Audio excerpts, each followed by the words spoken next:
Welcome to the Deep Dive. Today, we're getting into some really vivid material, excerpts from Surah Al-Araf, the heights. That's right. And the sources you've shared, they touch on some big themes: guidance, misguidance, accountability. Absolutely. Consequences in the hereafter, lessons from history. It's all in there. And our goal really is to unpack the key ideas, maybe find some surprising details, and help you navigate this rich text. Yeah, get below the surface. We'll look at warnings, like about unseen forces.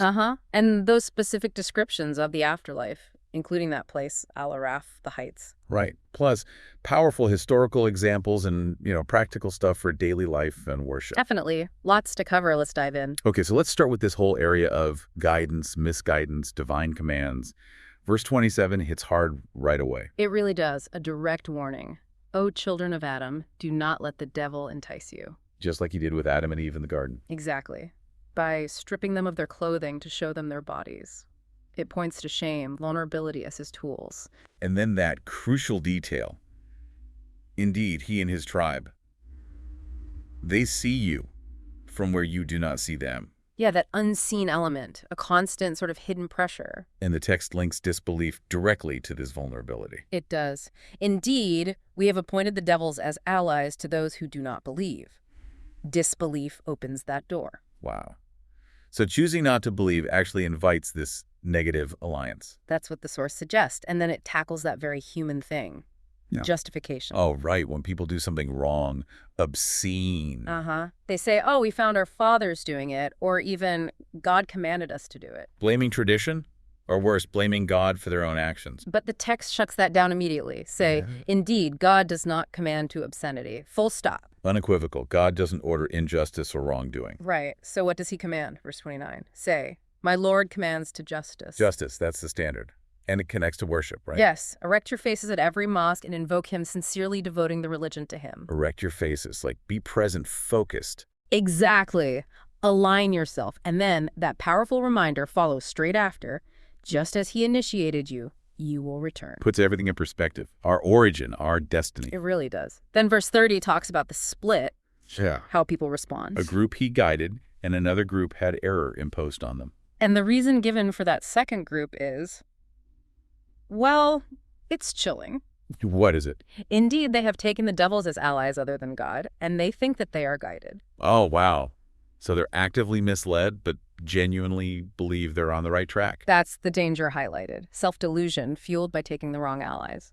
A serious warning for, well, anyone. Definitely. Okay, shifting a bit. The verses get practical. Daily life stuff. Yeah. Verse 31, O children of Adam, take your adornment to every mosque. So dress well for worship? It seems so. And eat and drink, but do not waste. Indeed, he does not like the profligates. So enjoy good things, present yourself well, but no excess, no wastefulness. Right. It links that outward wastefulness to an inner state. God dislikes profligacy, heedlessness perhaps, and it pushes back against forbidding things God made okay. Exactly.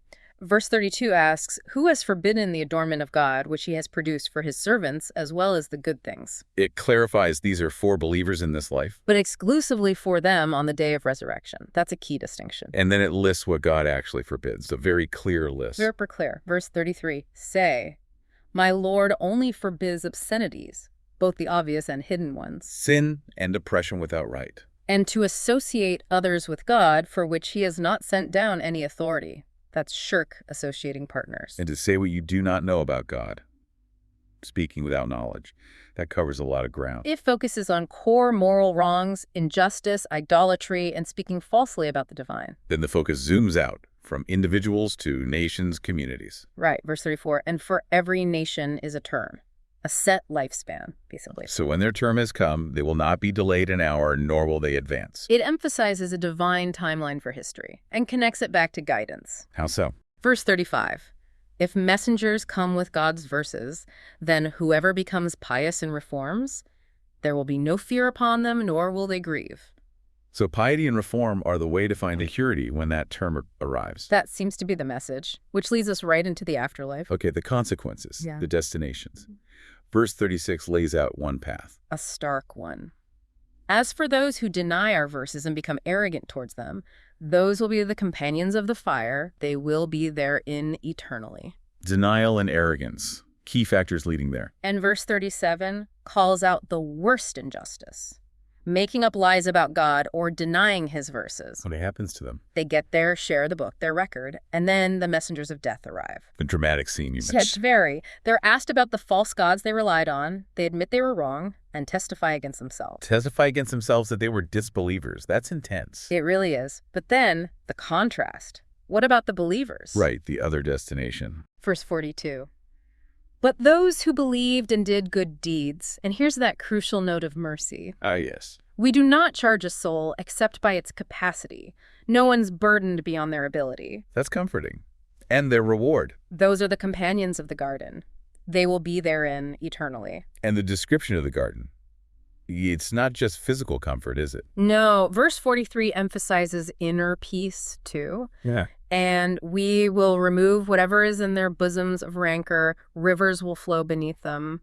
No more grudges, just peace. And their reaction when they get there. Pure gratitude. They say, praise be to God who has guided us to this, for we wouldn't have been guided if God had not guided us. They recognize it as a divine gift. They don't take credit themselves. Right. And they're told, here is the garden which you have inherited for what you've done.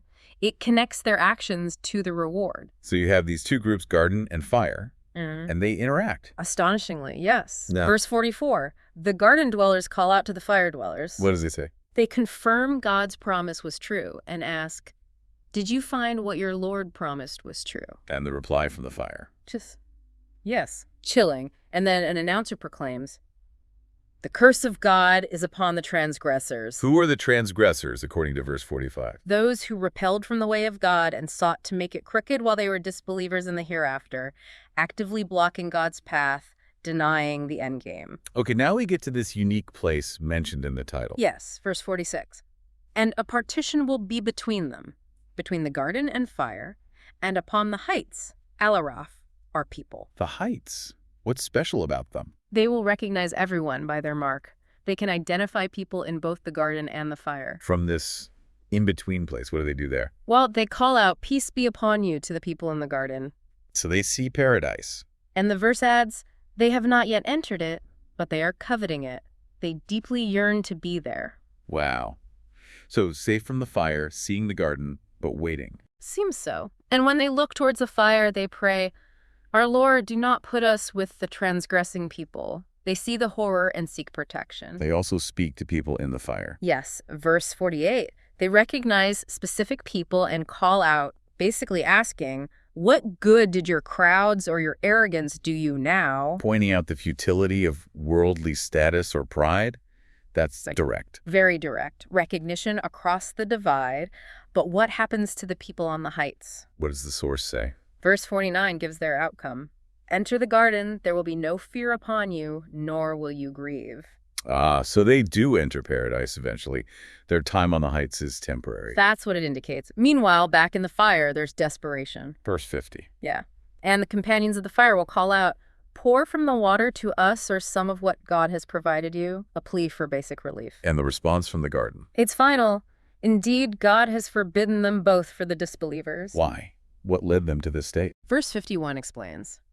They took their religion as amusement and play, and the worldly life deluded them. That connects back to not being wasteful, not being profligate, treating faith lightly. Exactly. Being distracted by this life.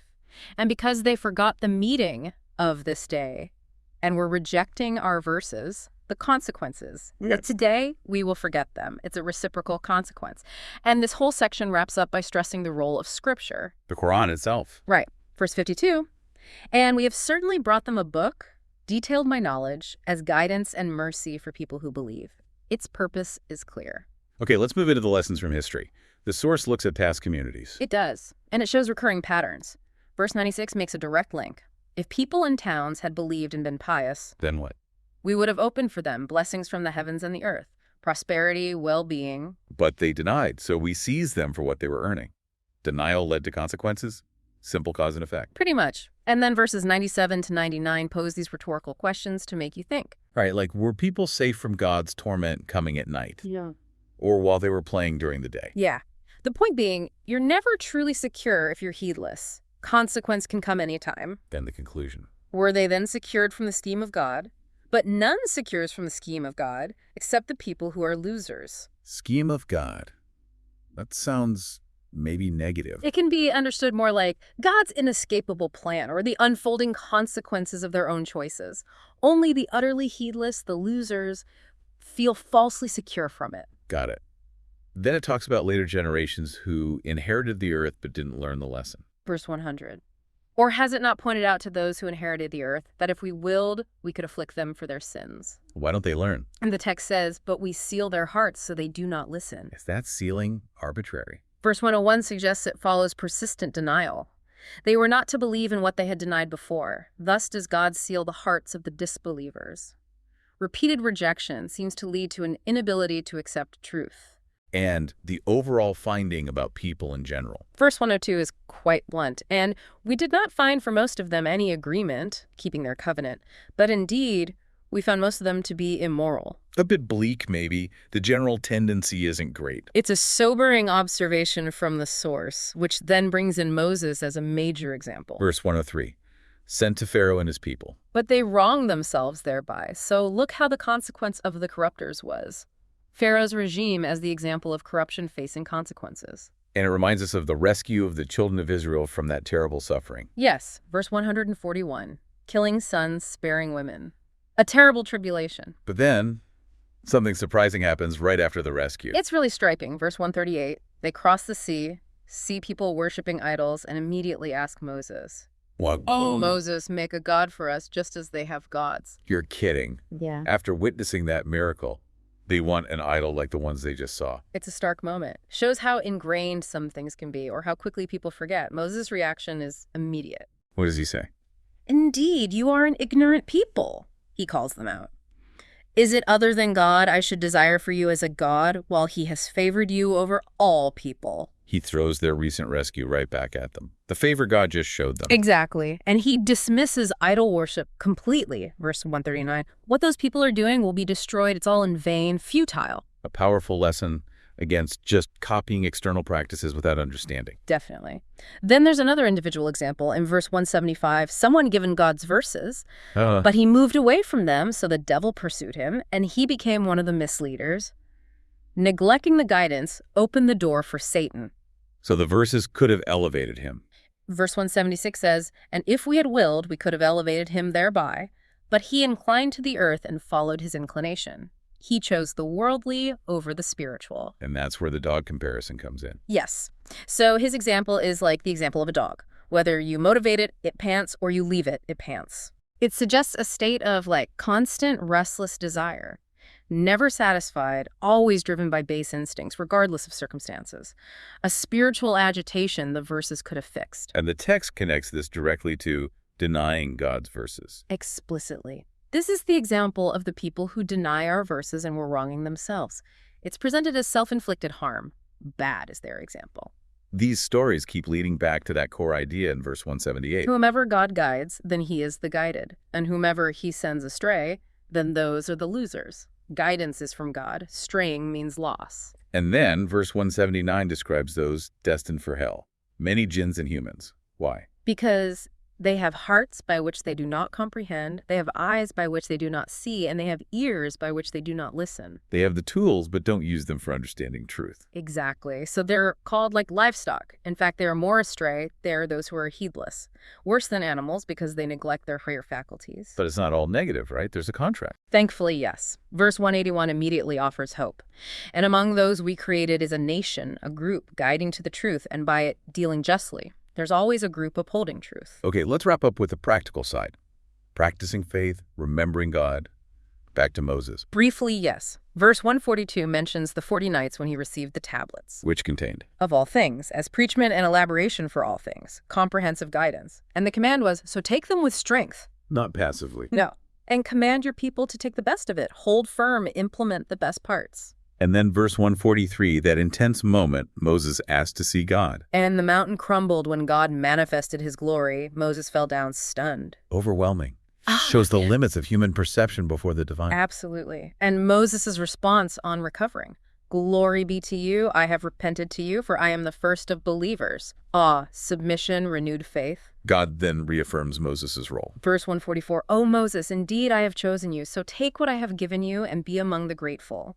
chosenness coupled with gratitude. How does this connect to everyday practice for everyone? Verse 180 gives instruction about God's names.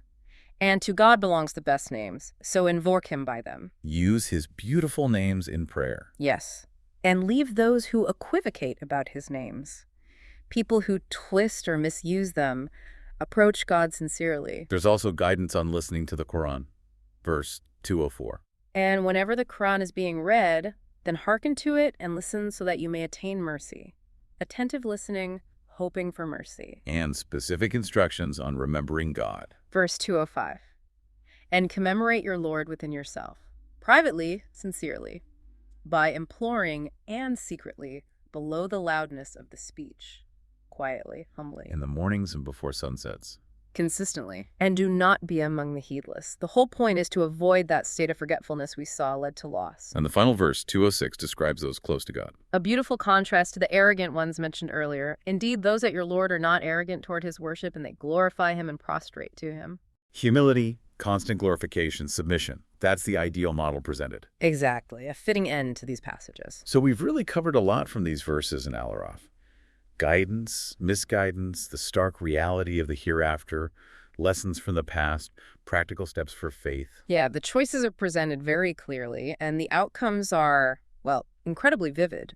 That constant challenge of unseen misguidance versus the path of justice, sincerity, remembering God. It's powerful stuff.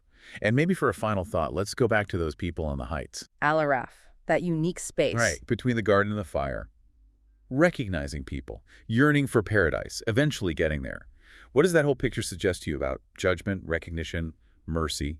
It's not just black and white, perhaps. Leaves you thinking about those complex intersections of accountability and hope that the source reveals.